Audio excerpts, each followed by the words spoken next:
Hello friends, this is Radha and welcome to my channel Gyan Adda. आज हम लेकर के आए हैं आप सबके लिए बाल विकास से रिलेटेड कुछ बहुत ही इम्पोर्टेंट क्वेश्चन जो आपकी सीटेट और यूपीटेट परीक्षाओं में आ सकते हैं। जैसा कि मैंने हमेशा कहा है कि मैं जो भी क्वेश्चन आप लोगों के लिए लेकर के आती हूँ वो बहुत ही ज्यादा इम्पोर्टेंट होते हैं, क्योंकि मैं बहुत सारी पीडीएफ, बहुत सारी प्रीवियस ईयर के क्वेश्चंस सबसे चुन करके आपके लिए सिलेक्टिव क्वेश्चंस लेकर के आती हूँ।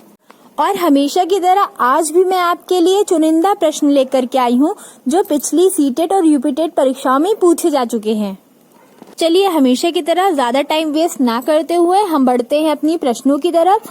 और फिर से मैं आपसे वही रिक्वेस्ट करना चाहूंगी कि अगर आपने मेरा चैनल सब्सक्राइब नहीं किया है तो प्लीज इसको सब्सक्राइब कर लीजिए और हर वीडियो को लाइक करिए, शेयर करिए और कमेंट करिए, ताकि मेरा उत्साहवर्धन होता रहे और मैं आपके लिए इसी तरह अच्छी अच्छी वीडियो बनाती रहूं।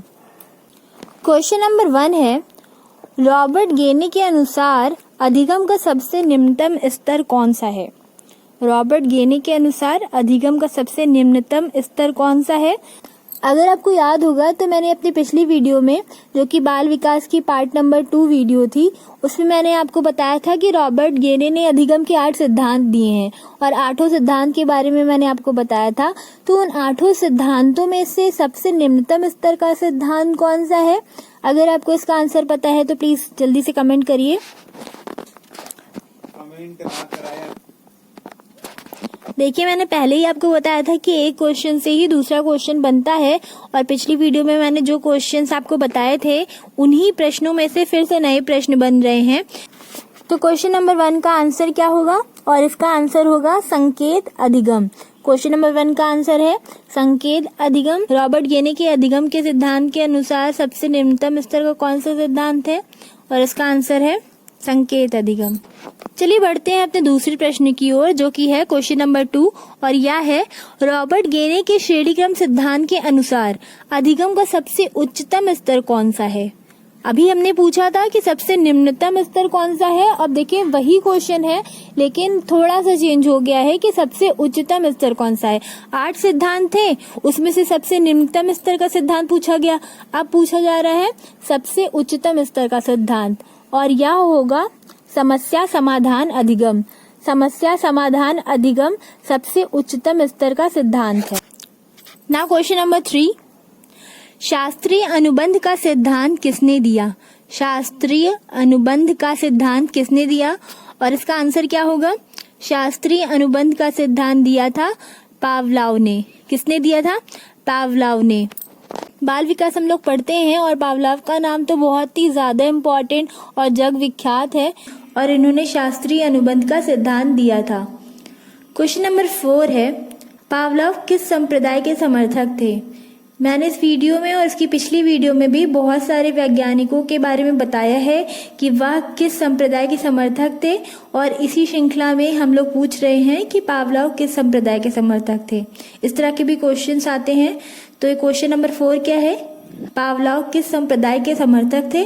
और इसका आंसर होगा व्यवहारवादी संप्रदाय। पावलोव व्यवहारवादी संप्रदाय के समर्थक थे। आशा करती हूँ कि आपको सारे क्वेश्चन समझ में आ रहे हैं। नेक्स्ट क्वेश्चन है क्वेश्चन नंबर 5, जो कि है, सुल्तान नाम के चिंपैंजी पर किसने प्रयोग किया था? सुल्तान नाम के चिंपैंजी पर किसने प्रयोग किए? और इसका सही जवाब क्या होगा? इसका सही जवाब होगा कोहलर। इसका सही जवाब क्या है? कोहलर। कोहलर ने सुल्तान नाम के चिंपैंजी पर प्रयोग किए थे। क्वेश्चन नंबर 6 है, कोहलर किस संप्रदाय के समर्थक थे? देखिए फिर से उसी तरह का क्वेश्चन आ गया है कि आप पार्टिकुलर वैज्ञानिक किस संप्रदाय के समर्थक हैं। तो कोहलर किस संप्रदाय के समर्थक थे? वह थे संज्ञानवादी संप्रदाय के। इसके पहले मैंने पूछा कि पावलोव किस संप्रदाय के समर्थक थे, और उसी तरह का क्वेश्चन है कि कोहलर किस संप्रदाय के समर्थक थे। और इसका सही जवाब क्या है? सही जवाब है संज्ञानवादी संप्रदाय। कोहलर संज्ञानवादी संप्रदाय के समर्थक थे। क्वेश्चन नंबर 7 है, चूहे पर अपना प्रयोग किस वैज्ञानिक ने किया? यह सारे क्वेश्चन इंपॉर्टेंट है कि चिंपैंजी पर किसने किया, बिल्ली पर किसने किया, चूहे पर अपना प्रयोग किस वैज्ञानिक ने किया था? और सही जवाब है स्किनर ने।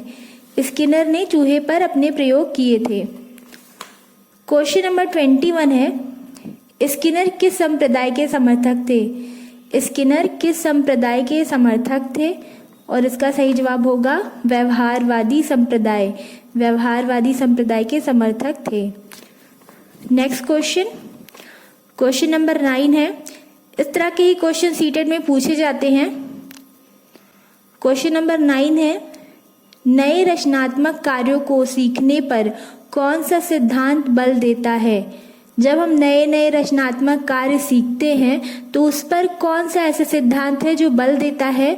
और इसका आंसर है अंतर्दृष्टि का सिद्धांत। और इसका आंसर क्या है? अंतर्दृष्टि का सिद्धांत। जब हम नए नए कार्य सीखते हैं, कोई रचनात्मक कार्य सीखते हैं, तो उस पर अंतर्दृष्टि का सिद्धांत बल देता है। क्वेश्चन नंबर 10 है, अंतर्दृष्टि का सिद्धांत किस वैज्ञानिक ने दिया? अंतर्दृष्टि का सिद्धांत किस वैज्ञानिक ने दिया?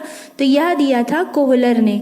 अभी अभी मैंने कोहलर के बारे में बताया था और उन्होंने एक सिद्धांत दिया जिसका नाम है अंतर्दृष्टि का सिद्धांत। नेक्स्ट क्वेश्चन, क्वेश्चन नंबर 11 है, मानसिक रूप से मंद बालकों को सीखने पर कौन सा सिद्धांत उपयोगी है? नेक्स्ट क्वेश्चन क्या है? मानसिक रूप से मंद बालकों को सीखने पर कौन सा सिद्धांत उपयोगी है? जब कोई बालक मानसिक रूप से मंद होता है तो उसको सीखने पर, जब वह कुछ सीखता है तो उस पर कौन सा सिद्धांत उपयोगी है? कौन सा सिद्धांत उसके लिए उपयोगी है? अगर कोई बालक मानसिक रूप से मंद है तो यह है शास्त्रीय अनुबंध सिद्धांत। क्या आंसर है इसका? शास्त्रीय अनुबंध सिद्धांत।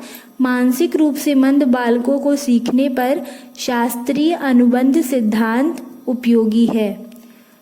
नेक्स्ट क्वेश्चन है जो कि क्वेश्चन नंबर 12 है, संज्ञानात्मक सिद्धांत किसने दिया? संज्ञानात्मक सिद्धांत किसने दिया? देखिए, इस तरह के क्वेश्चन पूछे जाते हैं। बहुत सारे वैज्ञानिक ऐसे हैं जिन्होंने बाल विकास में बहुत सारे सिद्धांत दिए हैं और मोस्ट ऑफ द क्वेश्चन ऐसे ही होते हैं कि ये सिद्धांत किसने दिया, वो सिद्धांत किसने दिया। तो हमें ज़्यादा से ज़्यादा सिद्धांतों को याद करना है, परिभाषाएं याद करनी है, कथन पूछे जाते हैं, इस तरह के क्वेश्चंस आते हैं सीटेट में। तो इसका आंसर क्या होगा? संज्ञानात्मक सिद्धांत किसने दिया? और यह दिया था ब्रूनर ने। याद रखिएगा इसको कि ब्रूनर ने संज्ञानात्मक सिद्धांत दिया था। क्वेश्चन नंबर 13 है, मानव विकास किन दोनों के योगदान का परिणाम है? मानव विकास, जब भी बच्चा गर्भ में होता है तब से उसका विकास स्टार्ट हो जाता है। तो उसका जो विकास होता है, शारीरिक, मानसिक, हर प्रकार का जो भी विकास है, वो किसके योगदान का परिणाम है? तो इसका आंसर होगा वंशानुक्रम एवं वातावरण का।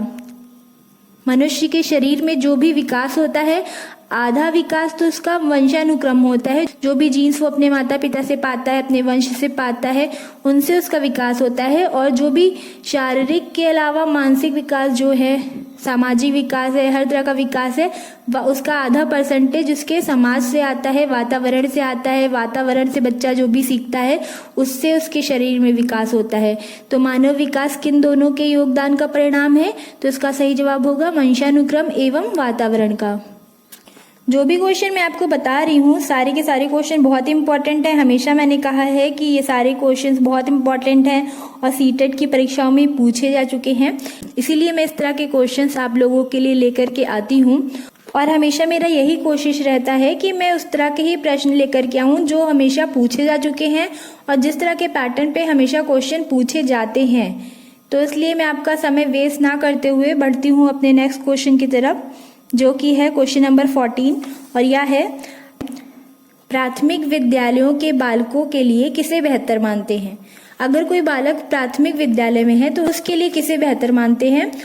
और इसका सही जवाब होगा स्वयं के द्वारा किया गया अनुभव।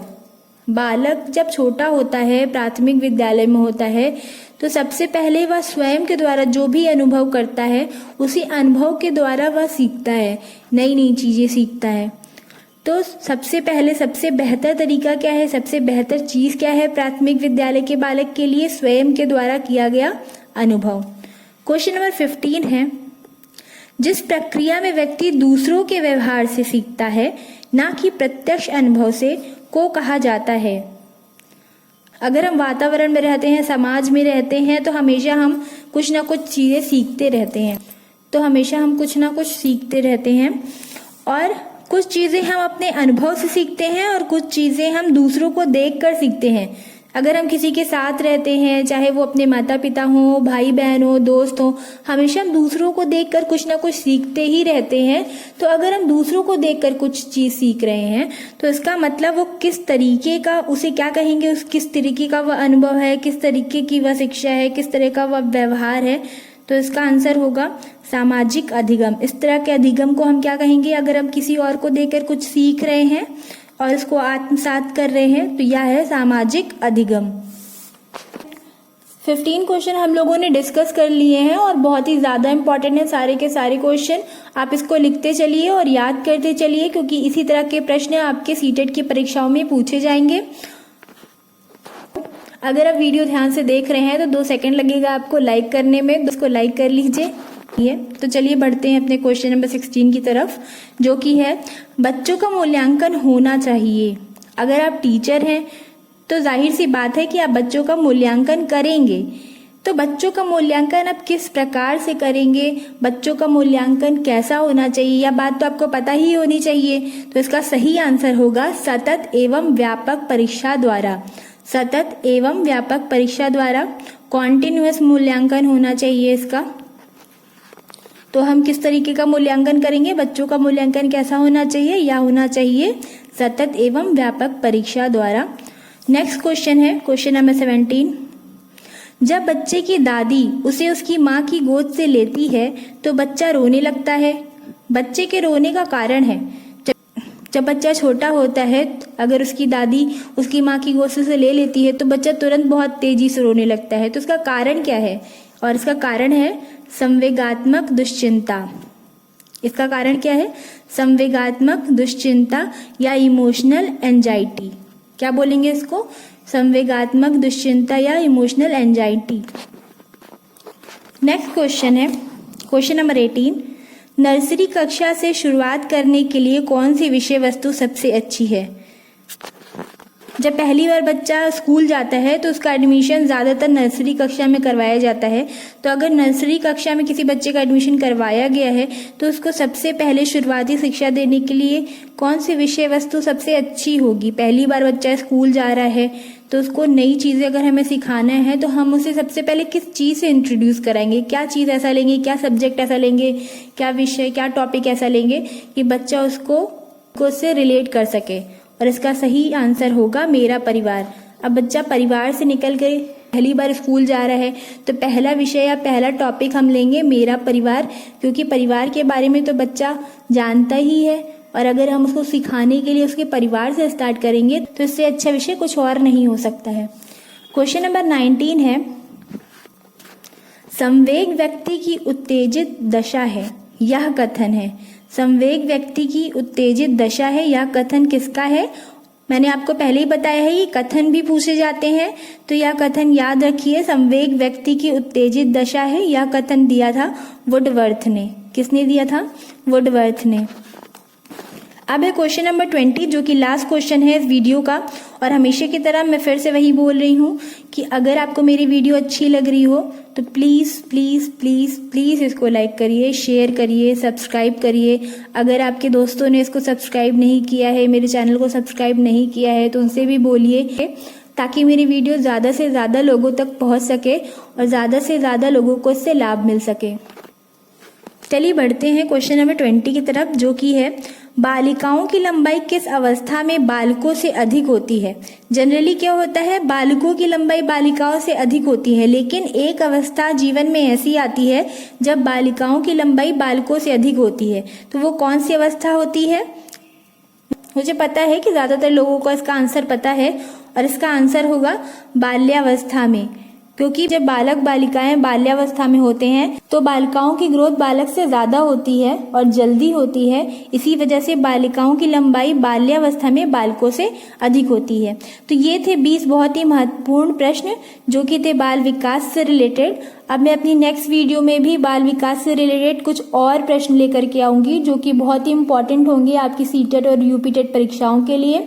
आशा करती हूँ आपको सारे प्रश्न पसंद आए, और अगर पसंद आए हैं तो जल्दी से मेरी वीडियो को लाइक कर दीजिए, चलिए मिलते हैं अपनी नई वीडियो में, जिसमें मैं फिर से बहुत इंपॉर्टेंट क्वेश्चन डिस्कस करूंगी। तब तक के लिए धन्यवाद।